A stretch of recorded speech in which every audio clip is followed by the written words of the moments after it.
video, we're going to take a look at ionic compounds and how to correctly write ionic formulas using the ion names and charges that we can get from the periodic table.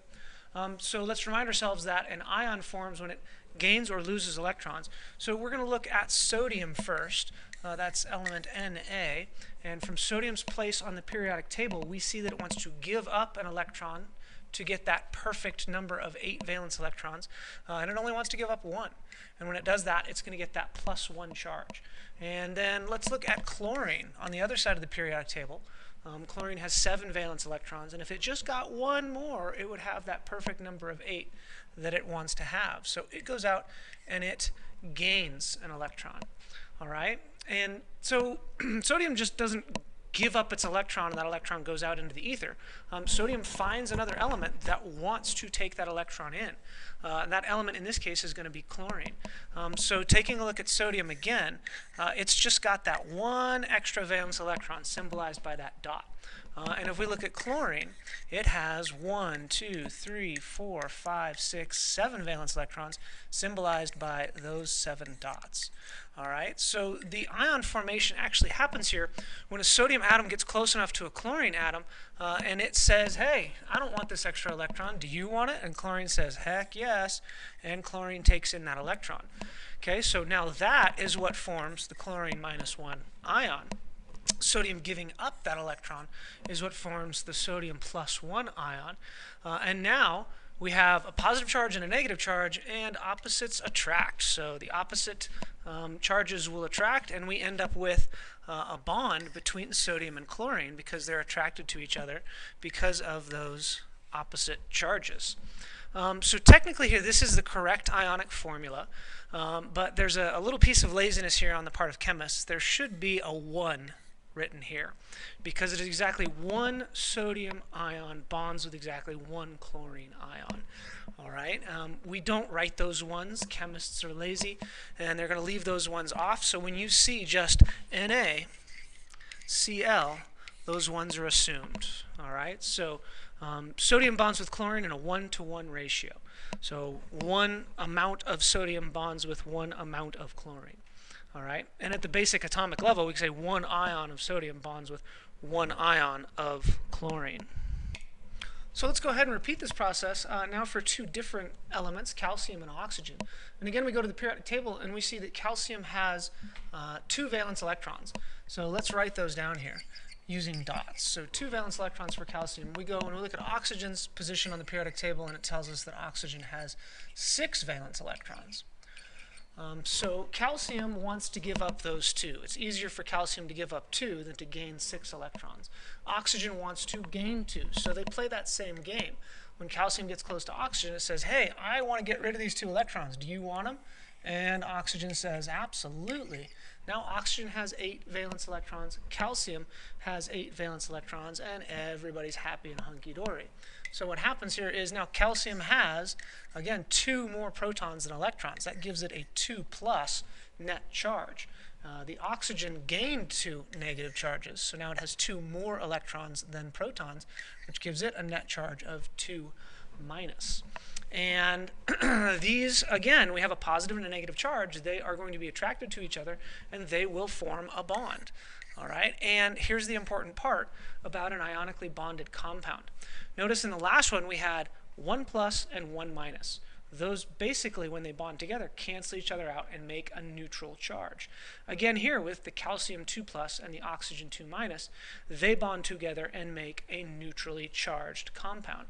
So that's the rule with all of these ionically bonded compounds.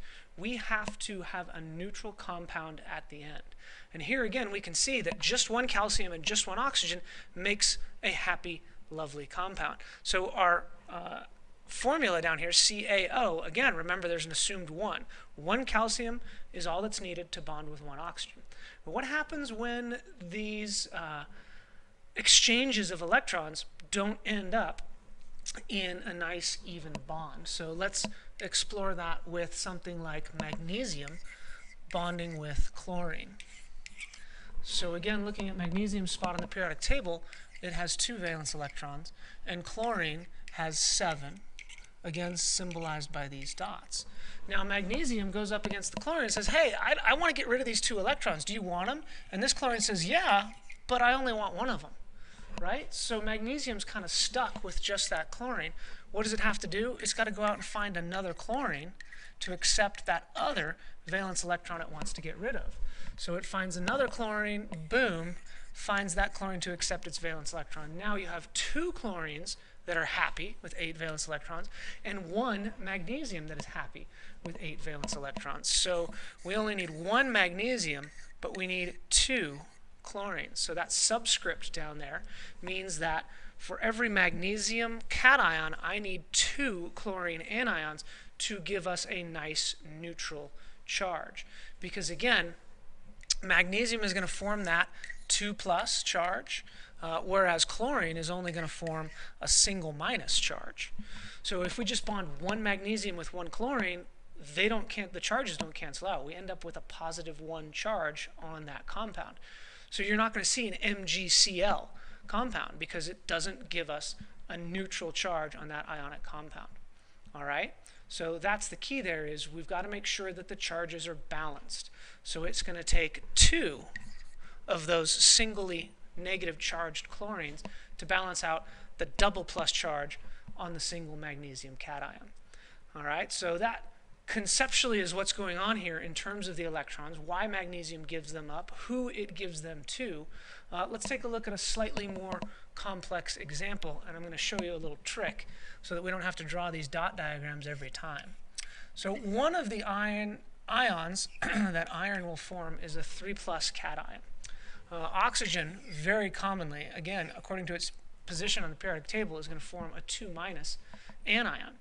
And so if we just combine these, 1 iron with 1 oxygen, we do not get a balanced charge. I now have 1 more positive charge than negative charge. They are not happy. I could try and go with 2 oxygens, but now 2 times the double negative up there gives us 4 negative charges, not balancing with the 3 positive charges. So add in some more iron. Add in 1 more iron. And let's see, now we have 2 times our 3 positive. That gives us 6 positive charges compared with 4 negative charges. Playing the game again and adding another oxygen, we end up with Fe2O3. And now we have a balanced compound because the 2 irons have a total charge of 6 positives. The 3 oxygens have a total charge of 6 negatives.